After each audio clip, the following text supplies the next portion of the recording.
Hello there, it's Friday, which means it's time once again for the best movie podcast ever. The only movie podcast which offers objective and hyperbole-free discussion of every movie in the known universe. I am your host, the podcaster with no name, Konrad, and with me as always, he's my favourite customer, is Anthony James. Good afternoon, good evening, good night. And joining us is a very special guest. He won't piss on hospitality. It's Emmett! If I don't get 3 square meals a day, you're only getting 2 stars on TripAdvisor. That's all I'm saying. I need 3 solid meals. An excellent response, and we're off, folks. We're off. So this is for those of you who don't know, Emmett is a regular guest, I guess. I don't know if contributor. Contributor. Yes, let's say contributor. It sounds a bit more Or respectful. Spelunker in the cave, as Emmett would like to say. Okay, Yes. sure. I don't understand that reference, and I'll not dig deeper into it. I don't pay attention to what you guys get up to on the channel. I just kind of watch from afar. But yeah. So this is the first kind of one of these we're doing where there are going to be 3 of us on the podcast. So it'll have a different energy, I'm sure. Oh yes. But a competent one nonetheless. Organized chaos. Yes. So for those of you who missed last week's episode, or perhaps you are new to the show, we told everyone last week that this week we were going to be doing a classic subject, which is movies so bad that they are good. And Emmett, I've been told, is an expert on these kinds of movies. So he's joined us. Yes, exactly. You know, again, I've made several so bad they're good movies through my career. I'm still trying to figure out how to make good movies in general. Yeah. Once I figured that out, I'll get back to you. But, that's the natural ascent. You know, you look at the careers of your Tommy Wiseau's and the like, and he's banging out movies that are widely considered to be classics now because he found that competency. So it's a natural progression. And Tommy Wiseau, as you can see in the background here, Tommy Wiseau is my idol. So he is the man I try to emulate in life as much as possible. I need to get his accent down. But once I figured that out, once anyone's figured out his accent, get back to me because figure out his accent, invest heavily in leather jackets, and then sort of discover a fortune of questionable origin, and you're basically halfway to being Tommy Wiseau. Well, that's actually the funny thing about Tommy Wiseau, which I'm sure we'll get into a lot. We could do a whole podcast just on that man's life, because where is he from? Maybe we think we know, we don't really know. It's really, really crazy, the story of Tommy Wiseau to begin with. And then you add in all the extra stuff they put into the Disaster Artist film about him, which he wasn't too happy about, let's just say. And we got a strange potion that is Tommy Wiseau. Very mental. Yeah, well, like there is something to be said, and listen, if you're sitting there thinking, when are they going to get to the fireworks factory, which in this case, I mean, of course, movie discussion, we'll get there in a second, all right? We're doing a preamble, bear with us. There is something to be said for the kind of, the sort of heady concoction of self-confidence and utter incompetency that defines a lot of the creators of the movies we're going to talk about today. And obviously Tommy Wiseau is a Wiseau, I never know how to pronounce it, is a classic example, but there will be others, and hopefully by the end of this episode we will have delved deep into the pool of movies so terrible that they actually go full circle and become good.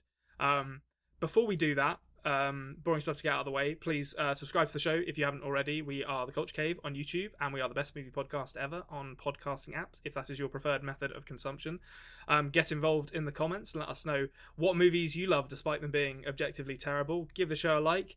But otherwise, I say it's time to talk about some gosh darn terrible movies. I'm so ready for it. I feel it in my bones. It's running like clockwork. It's a well-oiled machine, folks.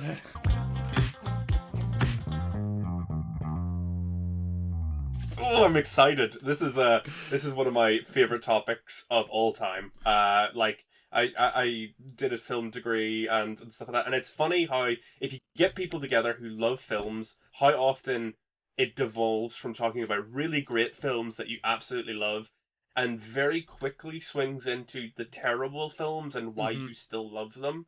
It's such a quick turn, and then you end up talking about the terrible films more somehow because there's some like grain deep down within them that is truly fascinating, because you're learning how to like make a film and what you shouldn't do, and these films sort of explain that to you in ways that a teacher almost never could.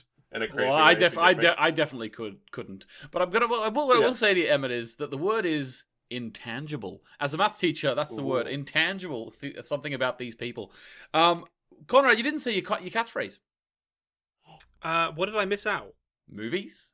Oh well, yeah. No, I was waiting for a pause because then we can cut it in the edit, and then we can go to the beginning. But we're going to go straight through. So here we go. We're going straight through. 3, 2, 1. I'm firing in movies. As I said, we're going to run like clockwork here. It's like absolutely like seamless. I'm sure you're sitting there at home thinking it's like these three have known each other their entire lives.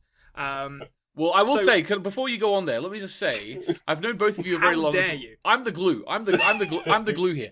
And I just want to say, Konrad and I sometimes look back at our like first couple of podcasts we did, and we look back at it thinking, can't believe how far we've come. I can't wait to look back on this first triple in a podcast. Look back on this in a few years' time and think, can't believe how far we've come. Yeah. This will be the low watermark for our relationship, but you won't know that until it'll only look bad in retrospect. Yeah. So we've got that to look forward to. But anyway, here we go. We're going to talk about some movies so bad that they're good. I haven't really got any particular order for these, but I thought as our honoured guest, it's only fitting that Emmett take the reins and be allowed to introduce a movie of his choosing for the first movie for us to talk about. So Emmett, I'm gonna yield the floor to you. Feel free to fire away with whichever movie you'd like to start discussions with. I feel like the most natural one for us to go into at the moment, Konrad, is probably The Room, considering that we've already had a little bit of talk about it, and the wonderful man behind it. And it is probably one of my favourite so bad they're good movies. And I feel like there's just so much to talk about on that one. Seem good to you guys? Oh yeah. I'm happy with that. Well, okay, so I'm gonna like just briefly interject something here, just because I want to get a preamble out of the way. So The Room came out in 2003. When did you guys first see The Room? Oh, that's a good okay. I first saw The Room probably around 2008, I would say. I think 2008, 2009. I was aware of the buzz around The Room. I know that it's turned into a bit like, it's very strange to say this because I think the Rocky Horror Picture Show is a very well-made film.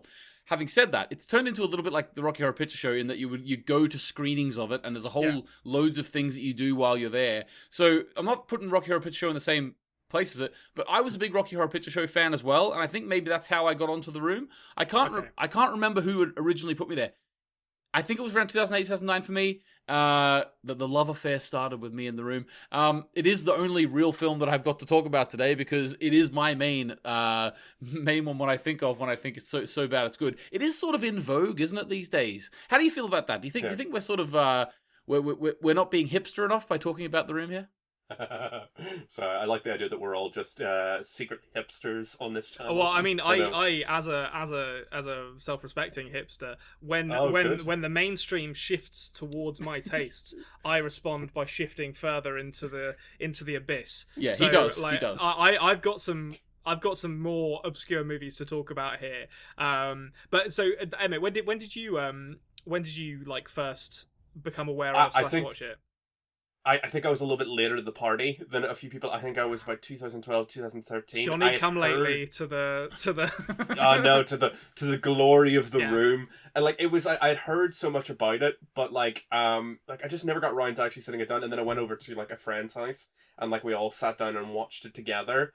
And it was just such a weird communal experience watching this film unfold that like I think I just like I got home and then tracked down another online copy of The Room to watch it again immediately afterwards because I was just like there was so much to unpack. I was like I need to watch this again, and now it's sort of like Well, I was going to say, I think that is kind of part of, not just of The Room, but of this kind of subgenre of movies in general. To me, it's part of the magic of it is that experience of going around to someone's house and having them say, have you ever seen this movie? You need to sit down and watch it. And for a lot of people, I think that was The Room. I think for me, it was probably another movie I'll talk about a little bit later that was an Italian horror movie. But the experience is kind of the same no matter which movie gets you into movies so bad that they're good. Where you're sitting around with friends, everyone's having a great time, you're probably drinking, and it just becomes this kind of formative experience in your life where you realise that that sometimes utter incompetence can transform something into absolute magic. And I think for a lot of people, The Room was their first, certainly of our generation, The Room was their first introduction to that. See, the thing is, the thing about The Room is that I always say, some people will come up to me and say, so-and-so is the worst film of all time, or so-and-so is the best, so bad it's good. The Room, for me, stands the test of time because of the amount of money that was spent on it. And we're going to talk about one that Emmett wants to argue later on. But this one, if you're talking about just very straight, very small, independent, so bad they're good films, The Room, I think it was $6 million was the budget. Yeah, for this. It wasn't cheap. It was not a cheap film. He paid the rights to Happy Birthday. Who does that? Yeah, and he's also he financed it himself. How? Who as an individual just has $6 million that you're willing to blow? He's very much like a kind of Frank Reynolds kind of financier type character, I think, where he's just finding money in a kind of in a denim factory and stuff like that. But he's plowing into this, and I mean, to be honest, with The Room, yes, it did cost a lot of money, and I think this seems like a decent place to start with this. We'll briefly outline the plot in a second, but to be honest, if you're here listening to us talking about these movies, my assumption is you've at least seen some of them. Yeah. So we're not going to spend too long outlining the plots or giving critical analysis. But one of the reasons The Room was so goddamn expensive was because it was famously shot on both 35mm and digital because Tommy Wiseau didn't know the difference. Which is, I feel all films should be shot this way, where it's just you know what? Some people are like me. I'm a big film head. I love things to be shot on film. You can tell the difference, and then but then there's an argument for digital as well because it means that more people have access to making films. So split the difference and shoot on both. Yes, it doubles the budget, and it's not helped by the fact that Tommy Wiseau bought the cameras rather than renting them like every other film production company in the world. But you know what? The end results speak for themselves. Yeah. And also, they had to build a weird contraption to have both cameras. Yeah, it's actually built a bespoke stand because it's not meant to have two cameras on it, or cameras with two sets of film in them. I'm telling you now, if he had trademarked that, if he actually went and got a patent for that, he'd be a billionaire right now because that's the way 3D filming went, didn't it? He actually basically invented 3D cinema. Yeah. Tommy Wiseau gets a lot of credit for a lot of things, but you know what he doesn't get credit for? Inventing 3D films, and it's absolutely time that he got it. Time. Yeah, the Academy are a bunch of cowards who should recognise Tommy Wiseau. All those 3D films that existed before, forget about them. He invented 3D film. I'm telling you. He did. But Jaws 3D, fuck off. It was The Room. So The Room basically is a story of Johnny. Played by Tommy Wiseau. He's basically, it's a story of one man and his girlfriend and the girlfriend's friend, and basically everything that's good in this man's life turns to shit. Now, if you to believe the story of The Disaster Artist and that book and that film, it's basically because everyone in his real life started betraying him and in his eyes, and his girlfriend was cheating on him, all this sort of stuff, and eventually this led to him changing the story of the film. Now, there's a lot of different characters in this film. Some of them are in there for a minute. Some of them are gone. Every single one of them betrays Johnny in some way. Now, I was wondering when I was going to mention this, but this is probably the perfect time. I've mentioned before, either on this podcast or another one, about my wife asking Tommy Wiseau a question in real life. Because maybe the listeners didn't know. I have told them that I went to a screening and Tommy Wiseau and Greg Sestero were there. What they don't know is that Konrad was meant to be there with me, and the train didn't run that day, so he wasn't able to get there. Yeah, one of my greatest regrets in life was not being able to make it to that screening in London that I look back on sorrowfully. I think of how differently my life could have gone had I made it. You're gonna be on your deathbed, Comrade, and your children are gonna come up to you and you're gonna be like, "What is it, Father? What do you want to tell us?" It goes, "I wish I had got to see." Yeah. Tommy Wiseau. If only I could. And then you pass. Exactly. Well, when we were there, though, Ema, my wife, went up, and I've told us this story before, but I got it wrong, because Ema listened to the podcast last time, and she said, you were wrong about that. Okay. So she actually went up, and she asked Tommy Wiseau a question, and she said, now, Tommy, in the film, Johnny's portrayed as such a fantastic character. He's portrayed as, a loving boyfriend, a great friend, and everyone betrays him, and everyone stabs him in the back. what were you trying to put across with it? What was the artistic direction you were going with that? She was like trying to ask a really arty-farty question to this mental case. And and his answer was, now Emo's corrected me, his answer was, if everybody loves each other, then the world will be a better place. That's what he said. I mean, it's true. That is true. You can't argue with that. It's not. Yeah, I wouldn't necessarily say it's an answer to the question. Yeah. But a good point, nonetheless. It's like, yes, Tommy, if everyone did love each other, the world would be a better place. Yeah. Are you making this film as like this is what happens when people don't love each other? Or exactly. Yeah. He doesn't even get it. I think last time I used a quote that I thought he said this to us, but actually he just said it in an interview, and someone said, "What does the room mean?" And he just goes, "Well, everyone has a room. Everyone has a room, and you go to the room, and everyone has a room, and that's what it's about. It's the room." That was his answer. Excellent. Well, again, also technically true. Yeah. Well, unless you're homeless, you don't have a room if you're homeless. It almost sounds as if he doesn't know and just kind of gave it a deliberately vague name to make it sound important, and doesn't wish to be questioned further on the title. Yeah, he doesn't want to be questioned further on the film, on his own personal history, on Well, like the crazy thing, there's so many details in this film which are just absolutely terrible. My favorite one is in the photo frames in the house. Every photo frame has pictures of spoons in there because they didn't replace the stock images from the photo frames they bought. So when you go to see it in the cinema, everyone brings plastic spoons with them. Now, we didn't know this before we went, but we learned it there. And whenever these picture frames with the spoons appear on screen, everyone just throws plastic spoons and goes, "Spoons!" And these plastic spoons are flying all over the cinema. That's great. Oh my god, I love it. And like, it's so crazy because it's that's one of those details that comes to you when you've watched it a few times and you're now just starting to like look for other details and stuff like that. And it's just like, what is this spoon photo? Because like in so many other like productions, like it's such a simple thing, especially for like a lot of people, just to like get like an old photo of when you were like a kid or something like that, and put it in a frame pretending that's your character when they were younger or something like that. But like Tommy is such an enigma that I would totally be willing to believe that he was born as this weird, whatever height he is, goblin man, and he has never actually been a child at any stage. He's just like, always been that. He's like Homelander in The Boys, where if confronted with any actual item of sentimentality from his childhood, he lashes out because it brings back such painful memories for him.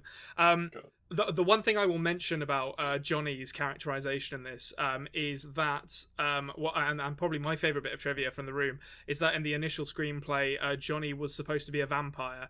That's great. And unfortunately, that particular subplot needed to be cut because they couldn't figure out a way to make a car fly across San Francisco's sky within the budgetary constraints of the movie, which I don't know. Drop a camera, Tommy. Drop a camera, and you got your vampire there. Yeah, I mean, the road not taken is all I'll say with that subplot. But I mean, I don't really see how vampirism fits into the narrative of The Room. But then there's a lot of narrative arcs which aren't really fully explored. Let's say so. It leads me quite naturally onto a question I was going to ask you guys, which is, who is your favorite character in The Room, and why is it Denny? Well, you got it immediately. I love Denny for a number of reasons. Yeah. His random drug addiction, which has gotten him into trouble. The Chris R storyline in The Room is a roller coaster of emotion. Yeah. Also, the dude's the best actor in the whole thing, which easily, is kind of crazy. And he's got such a great aura about him. The fact that like Denny has this weird sort of pervert energy about him in every scene. Yeah, he's kind of like a pervy 16-year-old, clearly played by a man in his mid-20s, where it's just like, this isn't capturing what I think you think it's capturing. Yeah, and it's just like, it's like, can I watch? It's like, what? What? No, sir. No, you cannot watch. Yeah, but like, I think you should go. Said that to me. I think you should go on a bit mainstream with the Denny pick, to be honest with you. However, you've got some company because when you go to see it live, every time Denny comes on the screen, the whole cinema goes, "Hi, Denny." Well, go on, Anthony. What's who would you pick as your favorite character then? I can't remember which one it is, but there's Is two... it Lisa's mum who announces that she has cancer offhand? It was almost Lisa's mum. It was always Lisa's mum. Yeah, she mentioned she has cancer, never mentioned again. No, the one that there's two characters, right? At a certain point, in the making of the film, one of the actors quit, and then they just recast the actor.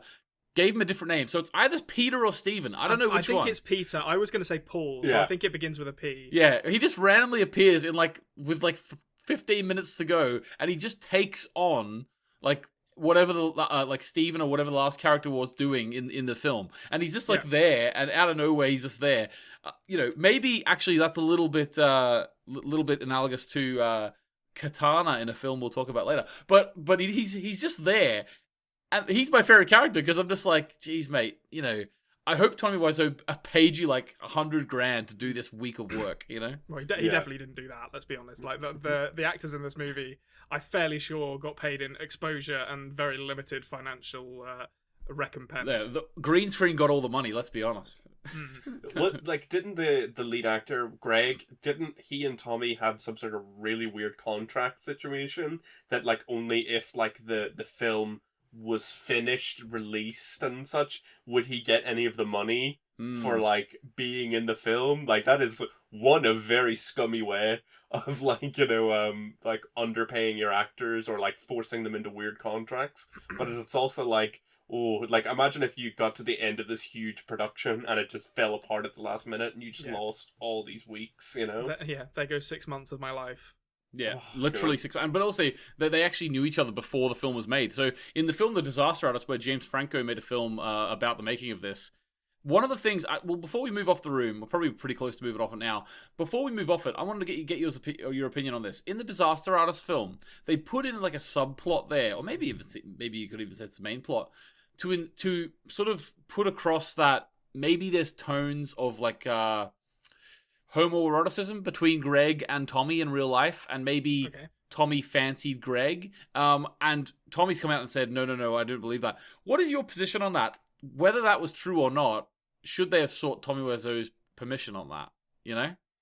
What, to imply that there was a sexual tension there? Yeah, what do you think about that? It's based on Greg Sestero's book, opinion, right? Yeah, so, I mean, it's his read of the situation.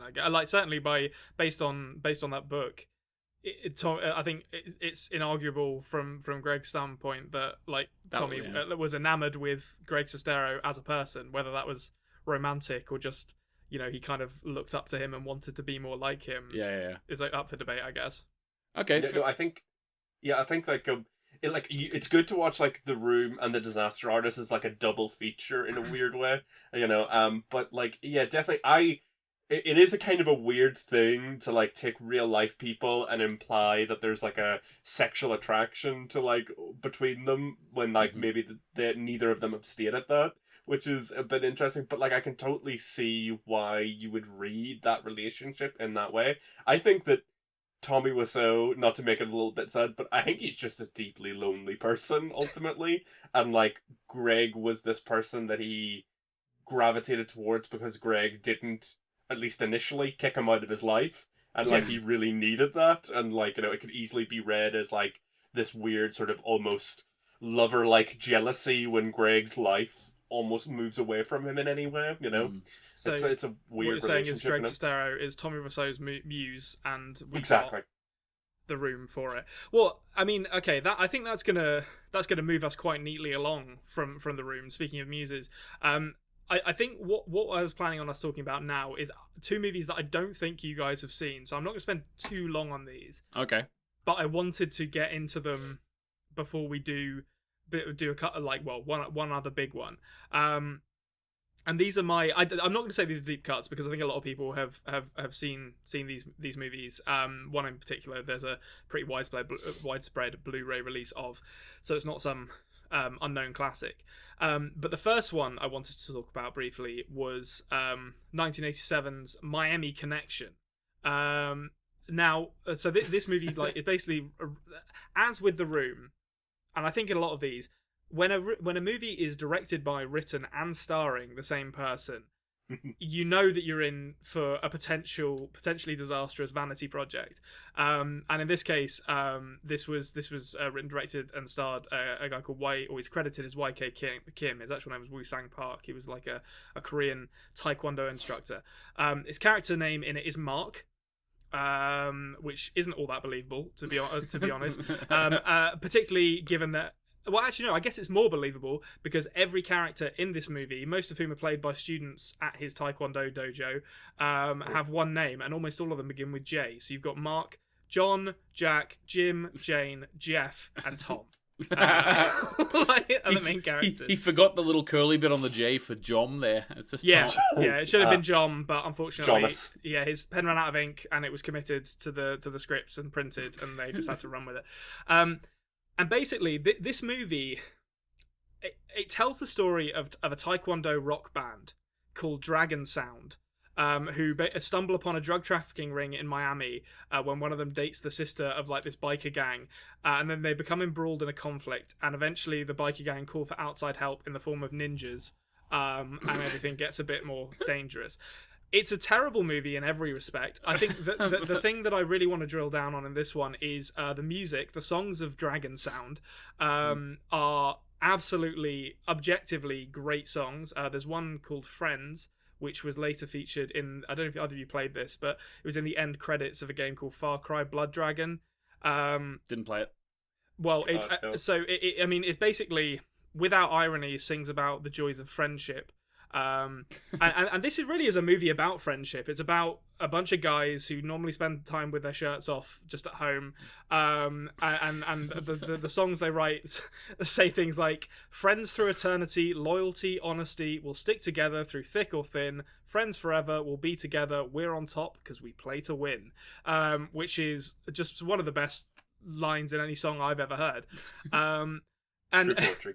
yes, and so I mean, I don't want to spend too long on this, but I think it's basically the entire movie is Dragon Sound telling the gang to piss off for about 70 odd minutes before the ninjas turn up, seriously injure one member of Dragon Sound, and then they go ham with swords, kill a huge number of people in incredibly violent ways before the movie fades to black, and a message which reads, "Only through the elimination of violence can we achieve world peace," displays on the screen. And it's just a great ending to a movie. It really is. The biker gang was all real bikers, and they were paid in beer. And it is a shocking movie with an absolutely great soundtrack. And actually, I guess I don't know about like The Room. I don't know how much of a financial success The Room was shortly after it came out, because it seems like that kind of gained its cult following relatively quickly afterwards. But in the case of Miami Connection, it's kind of an adorable story, because one of the guys at the like Alamo Draft House basically found a 35mm print of this movie and put it on, and it like rapidly gained a cult following. But this was in like 2010, and he phoned the guy who created it, this YK Kim guy, and said, "Oh, can we get redistribute this?" And initially he said it was I thought it was a prank call, because this movie failed so badly on its release in 1987, and it was like quite a hurtful memory. But in kind of like a waiting for Sugar Man redemptive arc. Yeah. Eventually he like kind of said, "Okay, you can redistribute it," and the movie actually found some success as like a midnight release, like 30 years or 25 years after it initially came out. So it's a lovely story. Yeah, that sounds amazing. A happy ending in the weirdest sense of the word, Yeah. And there's the thing I kind of like about this as opposed to The Room is The Room, I mean, a lot of it's unsubstantiated, but there's a lot of weirdness in The Room. Like, there's a lot of Tommy Wiseau insisting on having sex scenes, like, and Denny watching, Yeah, with Denny watching, and with increasingly seemingly unwilling women. Whereas this, it's all just wholesome, a bunch of guys hanging out, singing about friendship, occasionally singing about ninjas, and then killing everyone and delivering a message of world peace. Exactly. That is a good message, but I will say, like, The Room did give me my response to my wife when she asked me to do something. Anything for my princess. So very, very true. That's always, if you're in a relationship with anybody, That's all, those are the words you need to remember.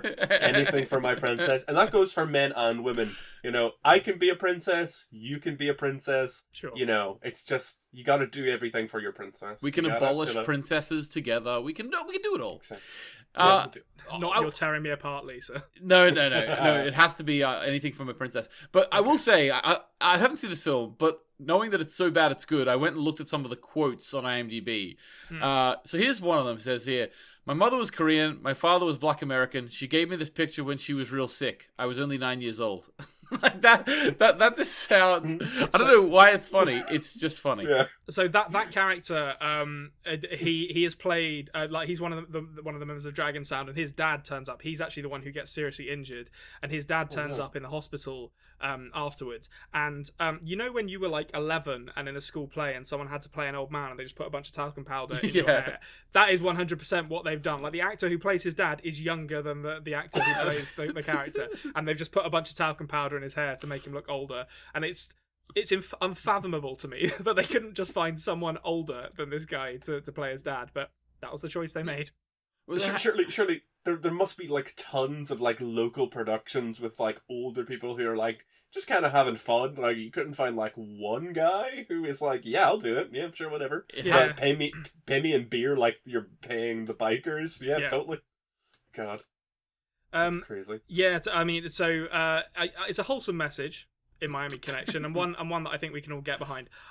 I'm going to say that the next movie that I'm going to briefly talk about before we move on to the big one that let's say is going to be contentious. I don't want to put the cart before the horse, as I'm wont to say, but you're going to want to stick around for this one, folks, because this may be Emmett signing his death wish on the best movie podcast ever with the take he's about to share with us. But before we get to that, so this one is more mainstream, I think. This is the one that has like a pretty widespread Blu-ray release. It was released in 1991 initially, and it was from this Iranian director called Amir Shervan, who never made another film after this. And once you've watched it, it will be clear why. And that is a Samurai Cop, which I mean, it is what it sounds like. It tells the story of Joe Marshall, who is like a cop who's been like sort of trained in the way of Bushido. Who is brought in from San Francisco to deal with the bloodthirsty Japanese katana gang, who are notable because only 2 members of the gang are actually Japanese, and chaos ensues as he kills them off. And it stars a guy called Matthew Corredas and Robert Zadar, who is kind of like a legend in the so bad it's good movie scene. Like he's got this like kind of enormous jaw. Gerald Okamura is like a famous martial artist, and a guy called Cranston Kimura, who is the other Japanese guy in this movie, who has 3 credits to his name. One is Samurai Cop, the second one is Samurai Cop 2, and the third one is a documentary about the making of Samurai Cop. So he didn't spread his wings far. He devoted his life to the Samurai Cop franchise. Yeah, absolutely. That's another way of looking at it. He mastered the role. Like that's what he spent his time doing. So he had a Mark Hamill, you know, Yes. where they just couldn't see him as anything but the role he was most famous for, you know. The most typecast of actors that we've ever seen. So I mean, I love this movie for quite a few reasons. The first is that you kind of realize about halfway through that there's kind of like a lack of atmospheric lighting to it, and then you realize that every single scene in it has been shot in the daytime, and that's because the director couldn't afford the lights to shoot at night. So every scene happens in just broad daylight. There's no and you know they're shot badly as well, so he's not even able to kind of use shadow atmospherically in the scenes during the daytime. Pretty much every scene in this movie was shot with a single take, which is very clear from some of the performances. And I think What the hell? so. Like our listeners will probably know that I'm a big fan of Garth Marenghi's Dark Place. I don't know if you've ever seen that, Emmett, or where you stand on Garth Marenghi's Dark Place. I haven't seen it, but if it's anything like Samurai Cop, I'm sure I'll love it. You know? But so did you actually get around to watching this?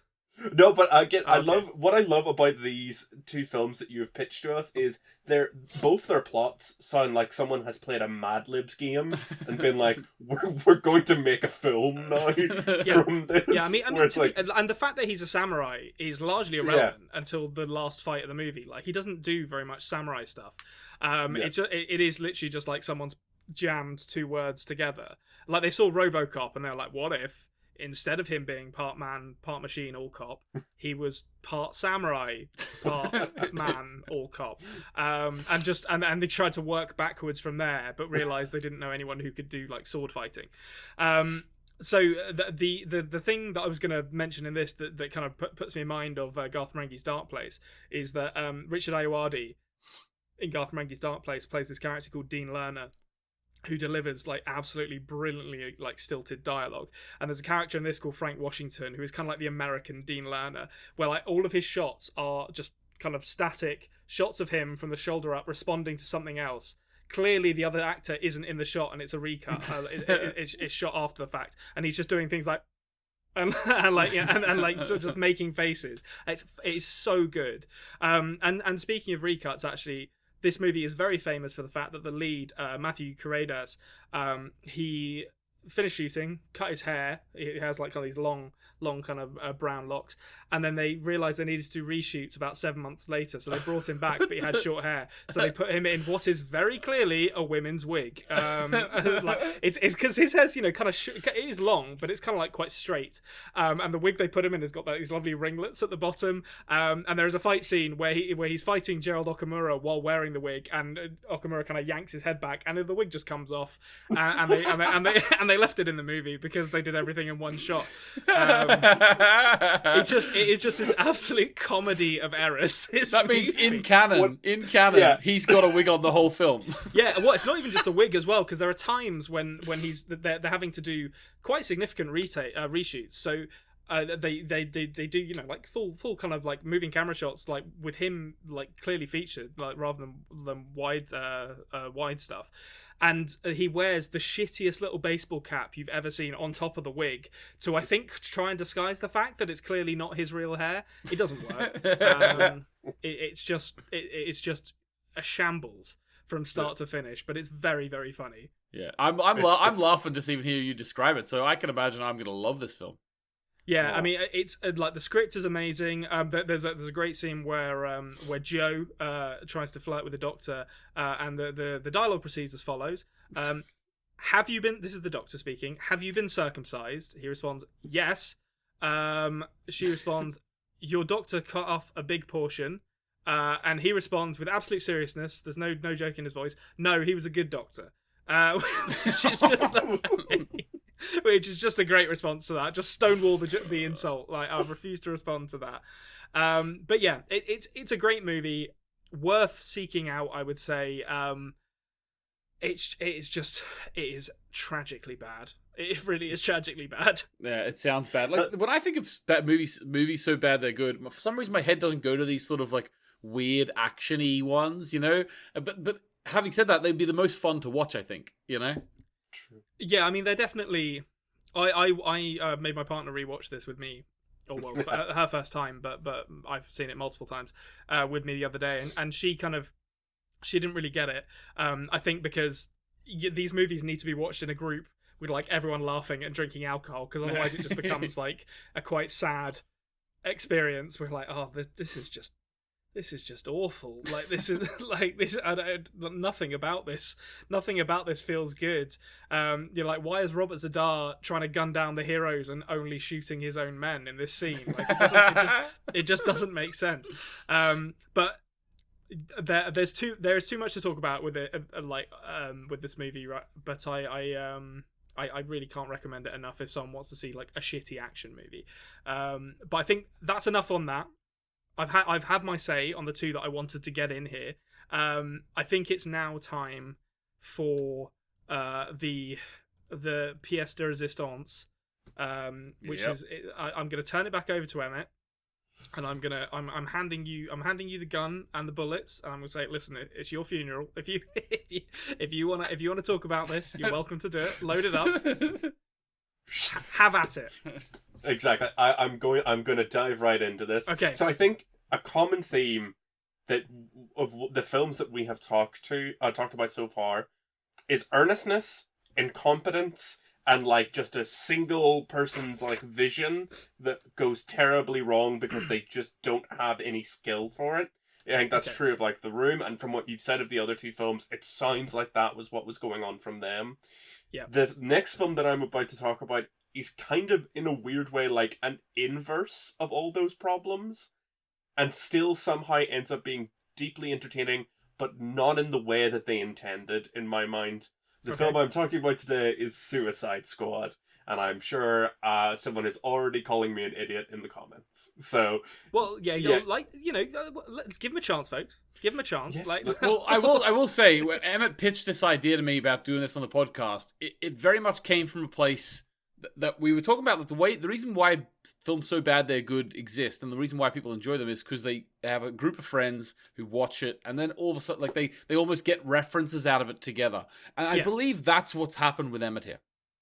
yes, it's 100% what happened. I went to see it with a group of friends. We went into Suicide Squad knowing it was going to be a bad film, but still being surprised by the levels of bad in this mainstream production with all these well-known, well-respected actors and a lot of like money pumped into it and all that, and Yeah. like somehow it just goes so far off the rails that like it somehow kind of swings around and becomes this thing of beauty of like why you shouldn't write by committee, why you shouldn't just try and copy whatever's popular at the moment, why you shouldn't do like a ton of rewrites and re-edits with no direction in mind.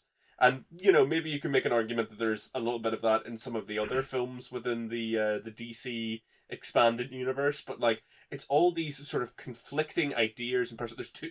With The Room, there's a singular voice, and the singular voice is bad, Yeah. and it's very, very funny. it's when auteur theory goes disastrously wrong. Exactly, when auteur theory is proven to be correct, and it's most terrifying. Yeah. It's most terrifying. And Suicide Squad is like so many people in a room screaming to try and be heard, but nobody can be heard, and it's just a kind of cacophony of noise and weirdness.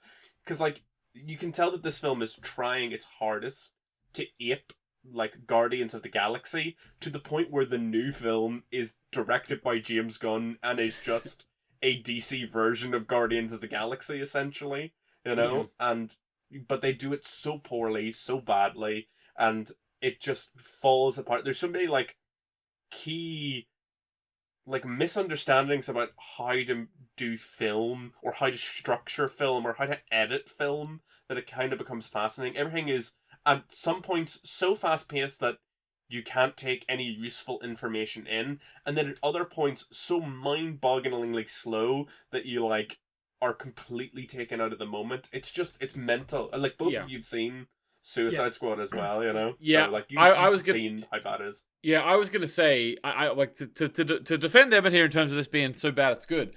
I did, the first time I saw it, did laugh out loud when it was revealed what they were actually going to save. When it was revealed that actually they're going to save the chief woman or whatever she is, and some reason they kept that a secret from them, whenever that was revealed, I remember laughing out loud. I laughed out loud at how bad they did the Joker. I laughed out loud that the Joker's lying in this perfectly ordered circle of knives. This man is the epitome, the personification of chaos. Why is he lining his knives up in a perfect circle? It's like, it is inherently funny. Like there's moments where like certain characters' deaths. I mentioned earlier on that the character of Katana, every one of the Suicide Squad gets like a musical montage open part, and their name gets put on the screen, and then half an hour later, when they're all on the plane getting ready to go, Joel Kinnaman's character just goes, "This is Katana." She's there. Yeah. Her soul eats you if she kills you. If she kills you with your sword, your soul will be trapped in its blade for all of eternity. So I wouldn't get on her bad side. Screenwriting 101, people. You are told, show, don't tell.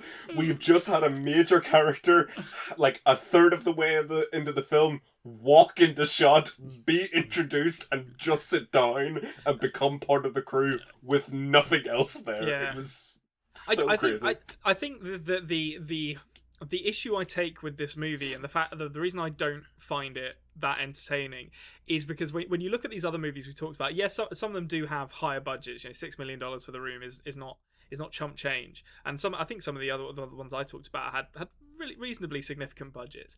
But there's just something that rubs me the wrong way about Warner Brothers making it, like, spending hundreds of millions of dollars making a movie and then being like, shit, Batman versus Superman tanked, let's copy Deadpool instead, and taking a director's vision and in the edit, I mean, I don't even know if it was going to be a movie. Maybe it would have sucked. Maybe David Ayer's original version would have sucked anyway. But like taking it and in the edit, handing it off to a third party and being like, make this like Deadpool and Guardians of the Galaxy because that's what's popular, and just butchering the creative vision of a director. So like when I see like the introductions to the characters with, like, you know, the neon text and all the, like, it's like they saw the licensed music use in Guardians of the Galaxy and just like went into overdrive on that. We're like, first half hour, get as many licensed songs into this as you possibly can. Like, there's like 3 in the first 5 minutes. They just threw a dart at Spotify and saw what hit. And they're just like Spirit in the Sky, like all these other songs that we're going to use. Like, it's just absolutely songs with crazy. Songs with no subtlety at all. Like the one for like Harley Quinn is like, "You Don't Own Me." Yeah, and, that's like, right. You don't own me. Yeah, that's right. Like it's so on the nose, but like I completely understand. Like the taking of the director's vision is, it's very, it does hurt my enjoyment somewhat. But there is just something so crazy about, you know, watching, like, because you can feel like the executives in a boardroom being like, we know what's popular, we know how to make a good movie. The kids love Joker. Get him in there. Although, actually, they took out most of the Joker, to be honest. So clearly they've made the opposite of that decision. Well, I will say, actually, Emmett, you're right. I think what I'm reflecting upon this is, if you were gonna have a big budget superhero film be so bad it's good, this is probably the one that comes closest. This is the one you would choose. Yeah, I mean, sure, in the 90s we had some nipples on Batman, but I don't think you could say the whole thing was as, you know, bad as this. I don't know. Batman and Robin's pretty bad, and I've got a soft spot for Batman, for all the Joel Schumacher Batmans, because it was just Batman like and Robin Batman is with neon oddly paint. charming. It's oddly charming. Like, I don't know what it is about it. Maybe it's Arnold Schwarzenegger in it. Maybe it's like all exactly like everyone's performances. But there's just something. It's like someone only seen the '60s Batman, and like we're told to try and make that cool. And by that standards, it's a much cooler version of like the '60s Batman. But like by every other standards of like a Batman film, it's not like cool at all. But it's weirdly engaging. Well, what I love about that is it actually was seen as, you know, not a good film and a bit naff and a bit cheesy even before the Chris Nolan Batman films. Like it was seen that way just compared to the Tim Burton ones. You know, that's what they were coming off this. Whereas if you look at the Tim Burton ones now, compare them to those Batman, Robin, and Batman Forever. Now, Batman, Robin, Batman Forever are clearly a step down. But if you compare all 4 of those ones from the 90s to the Chris Nolan ones, the ones in the 90s all feel like more of a thing. That like the Tim Burton ones feel closer to the ones in the 90s than they do the Chris Nolan ones, I would say. Absolutely. Yeah, I mean they're still very cheesy. They're just there's more of a, there's less of a, I'm not going to say there's less of a tongue-in-cheek, because the Tim Burton ones are tongue-in-cheek as well, but it's just like there's just something a little bit more kind of like earnest and serious about those first 2. Like, they are still dark, even though they're silly. Whereas they just abandon that completely by Batman Forever, and you know, and I like Batman Forever. I think Tommy Lee Jones and Jim Carrey are great in that movie. And I've always got a soft spot for Val Kilmer, despite him apparently being a nightmare to work with. I mean, half the actors in Hollywood are likely a nightmare to work with, but I feel like the big difference between like the Tim Burton Batman films versus the Schumacher Batman films is like the Tim Burton ones are like a gothic cartoony, where it's like, you know, it is sort of cartoony in that sort of like Tim Burton aesthetic kind of way, but it's still all very gothic in that way, so it fits in very neatly with the Batman niche, whereas the Schumachers is just more cartoony, like full-on cartoon. Like Jim Carrey is essentially a cartoon character, and so is Arnold Schwarzenegger in like Batman and Robin. So like, you know, it just goes fully into that sort of like, this is almost a live-action cartoon somehow, and it's very interesting that way. And like Suicide Squad is like, it's like like an old person's idea of what they think teenagers think are cool, if you get me. Where it's like, I'm hip with the kids, I can understand this, and just like a fundamental feeling on like every level to understand why any of the films that they're trying to ape succeeded. Yeah. To like understand like the tone that the film could have had and like the ideas that the film could have run with and like maybe make that work. But like also just like a fundamental misunderstanding of how storytelling and filmmaking makes, which is just so interesting to watch. And there is just a lot of really great quotable lines, like Katana's, her sword will like suck your soul up and like kill you, or like Killer Croc, you know, like turning to the guys that are about to go into the sewer, being like, "You guys are just tourists. I live in the sewer," and then just going down to like his hands and knees and crawling into the water like a weird goblin man, or the fact that the premise for this team is to take down Superman when this group consists of a psychiatric doctor who was driven insane with a baseball bat. With a baseball bat, a mallet. A mallet. Come on, you a guy noobs. a guy who's really good at shooting things, a guy with a skin condition, someone who kind of has fire powers, and then like a very powerful witch that they immediately lose control of. Yeah. Like, and also another funny thing that I love to bring up to people, because like when you start a superhero universe or you start like a big franchise like that, oftentimes like your first big crossover will set the tone for like the rest of the films in the franchise. So like Avengers being like the first big crossover with all those characters and such, set the tone. Like any team that exists in that universe will be immediately compared to the Avengers. Yeah. In the DC cinematic universe, the Suicide Squad comes before the Justice League. Yeah, that's their benchmark. Yeah, so it's like if people learned about the Suicide Squad or like know about them because of what they did, and like then the Justice League appears, like, oh, you guys are like the Suicide Squad then, and like the Batman and them ones are gonna be like, who? They came first. But I mean, it is a good point about the the sort of central folly of Suicide Squad, that what happens if Superman kidnaps the president? We need some bad guys to take him down. And it puts me back in mind of a conversation me and my friends always used to have about the old like Justice League versus Legion of Doom stuff, where like Gorilla Grodd was in the Legion of Doom, who's a psychic gorilla essentially, and it was always gorillas are like strong, but like bullets still work on them. They're not like they're not like indestructible strong. Superman is literally bulletproof. Like you're gonna like he can deal with whole armies by himself. Like the gorilla and the crocodile man are not going to be a problem for Superman. It's a funny it's funny to see like another film in like the same series completely destroy the premise of another film. Like if you just go watch the Justice League film and like that whichever version. I haven't watched the full 4-hour one yet. That's a big commitment to sit down for. Like the moment where like the Cyborg, Aquaman, Wonder Woman, and Flash are fighting the like confused and newly resurrected Superman. Yeah. And like these titans of power are like getting their asses whooped by like a confused, newly resurrected Superman. These people like could all easily take down the Suicide Squad themselves. Any one of them. Even Batman. But like Superman's walking through these people as though they were made of paper. And it's like, no, Amanda Waller's really convinced that this team's gonna do it. She's got it.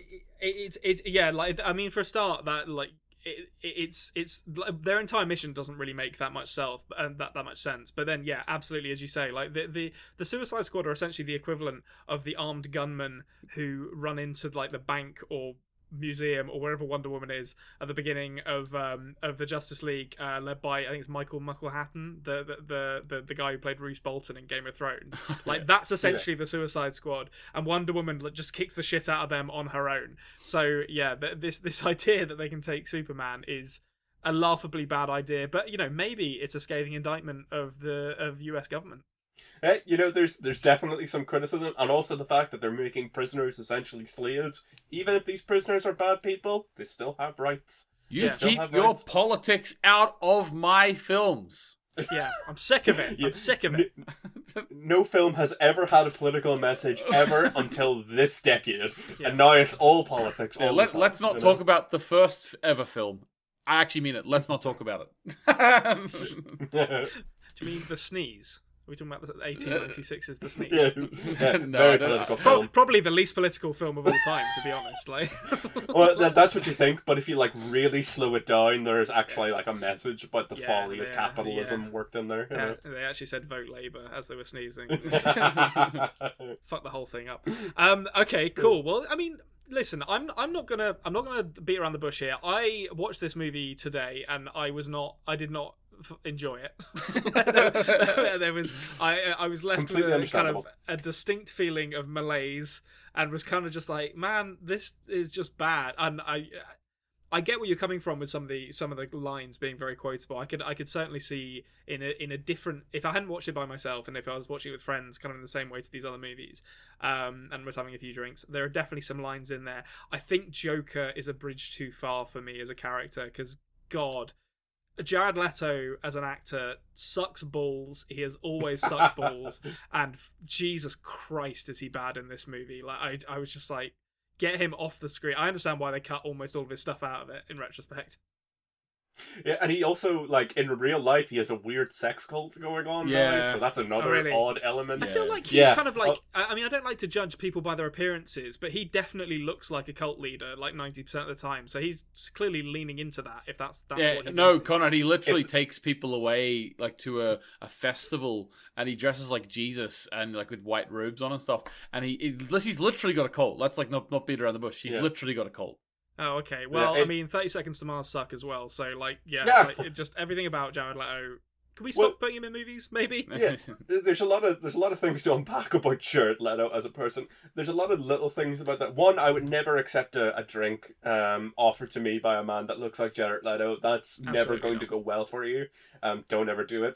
And like, two, like, the other members of 30 Seconds to Mars, are they just like real into this? Or because like, like they have to be on the very island much like too. Fozzy, I think. Like Fozzy are basically along for the ride with Chris Jericho, where they're like, you know what, Chris Jericho brings the crowds in, and we get to make a lot of money off of this. I think 30 Seconds to Mars are the same way, where they're just like, you know, we're going to ride Jared Leto's coattails. No, I think you guys are wrong. I think Really a cult isn't started by one person. The most important person in the start of a cult is the first person to listen to him. The band are at fault here. The band are the culprits. Okay. They're the reason there's a cult. Yeah. Well, yeah, and also the rabid 30 Seconds to Mars fans as well probably don't help the situation either. Oh, God. Well, I definitely would say that watching this film on your own, or not in the mindset of watching it with other people who are there to make fun of the film and take it apart and like enjoy it in like that sort of visceral way, is definitely the wrong way to go about it. Like, I went to see it with my dad, and I still enjoyed watching it with my dad because we both got a laugh out of it. But like, the cinema was much quieter because there was a lot less people, and it just wasn't the same energy, to the point where in the cinema that we were in, the audio like desynced and became like little sort of robot-y. And not a single person in the cinema got up to go ask someone to go fix it. Like, nobody felt like, oh, this will hamper my enjoyment of Everyone this said, film. like, this is actually improving the experience somewhat, because it's making it harder to understand the shitty dialogue. And it was just, like, it was funny to me, because I had seen this film and understood that this was not how the film was supposed to sound, obviously. And I was sort of like, I didn't want to get up, because it's like, I don't care that much about fixing this film. And I just sort of, like, looked around, being like, anybody? So that is a resounding endorsement of the Suicide Squad, then, that such was your apathy when watching it, that you were prepared to sit through a clear technical fault rather than spending 5 minutes standing up to correct it. That's why you need the right people who hate this movie as much as you do going into it, and then it turns around and becomes a beautiful bonding moment. You bond through adversity, you know? Okay. Well, I mean, the haters of Suicide Squad unite. There are millions of us out there, so maybe we can all join hands and convince Warner Brothers to make better movies, or maybe make worse movies. I don't know. Like, maybe we want them to make more movies like this. Maybe they should fire James Gunn. I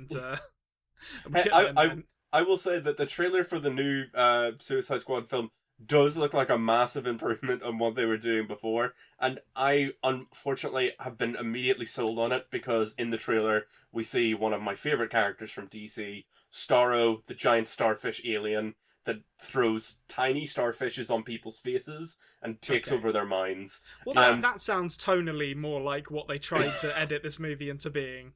Yeah, so I feel like that will fit, and also I'm just a big Starro fan, so like it's like the moment I seen him in the trailer, I'm like, God damn it, now I have to see Suicide Squad 2 Okay. just for Starro. It's like, oh, That's not a character I'm familiar with, but certainly one that I'm interested to see now that you've brought it up. But it sounds like a literal the crazy Pokemon. thing about him is like Starro was the first threat the original Justice League ever faced in the comics, I think. So it's absolutely mental, you know. Those are the days in comic books when do you remember when like Spider-Man just like beat up bank robbers and stuff? Yeah. Yeah, Like, yeah. those are the days, and now it's always world-ending threats. I just want like a dude in a scorpion costume who robs banks. That's what I want my superhero movies to be. Oh, I would love Scorpion. Oh, he's such Yeah. a dumb concept, but I love Yeah. him. Yeah, like I feel like it's a hard sell in modern society to get your superheroes kind of supporting the world of big finance through through their actions. But who knows? Maybe that's like the next step in the Marvel cinematic universe, that it's just going to go back to basics. Cool. Okay. Well, that's Suicide Squad. Yeah, as I say, I didn't enjoy it that much, but I think you've made a decent argument for that, Emmett. I think that's probably a stay of execution you've earned yourself in the eyes of this parish, as far as I'm concerned. I live another day. Yeah, you live another day. Live to fight another day. No, you know what? I was going to talk briefly about another film, but I'm actually not going to do it because we've gone past an hour here. The only thing I will say, I thought is you were if going to say like, no, your execution is now, and you were going to shoot me Yeah. there for a second. I'm real worried. No, I expect long you range to die. Yeah, like Deadshot in the movie Suicide Squad. That Doesn't shoot fantastic movie. The fantastic best movie of the year. That great movie.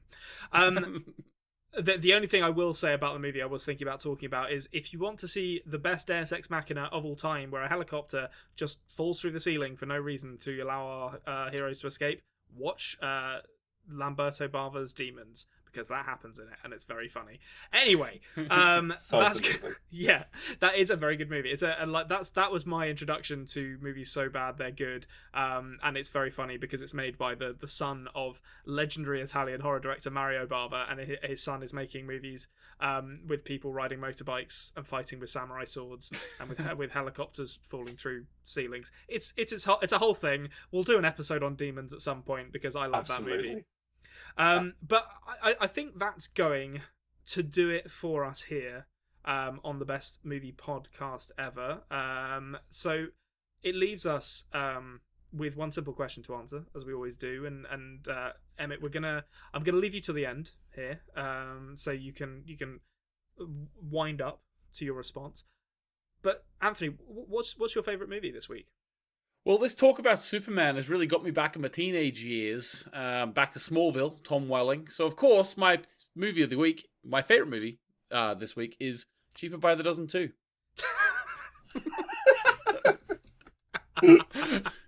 Great movie, a great choice. Emmett, what is your favourite movie? Obviously I cannot talk Cheaper by the Dozen 2. Continuing our theme of films so bad it's good, I would recommend the Dungeons and Dragons film, which is another film that took like 10 to 15 years to finally make, and the finished product is another glorious train wreck where people tried so hard and it just didn't work. And maybe we'll talk about that another time if we do another one of the so bad it's good situations. New Dungeons and Dragons coming, just so you know, being filmed in Belfast as we speak. Yeah, no Jeremy Irons or Marlon Wayans in that one, but I'm sure it'll still manage to find a way to be a terrible movie. My favourite movie is, I don't know, Batman Begins. Join us next week for, we're going to be back to doing movie diaries. No more of this themed episode business for a while. You've had your fill of that. We're going back to talking about things that we're watching since the last time we have done one of these. Thank you to Nancy Wyatt and Jared Iscariot for the use of our theme song. You can find links to their stuff down in the links below. And thank you to you for listening. Please consider subscribing to us. We are the Best Movie Podcast Ever on podcasting apps and The Culture Cave on YouTube. And we will see you same time, same place next week. And cut.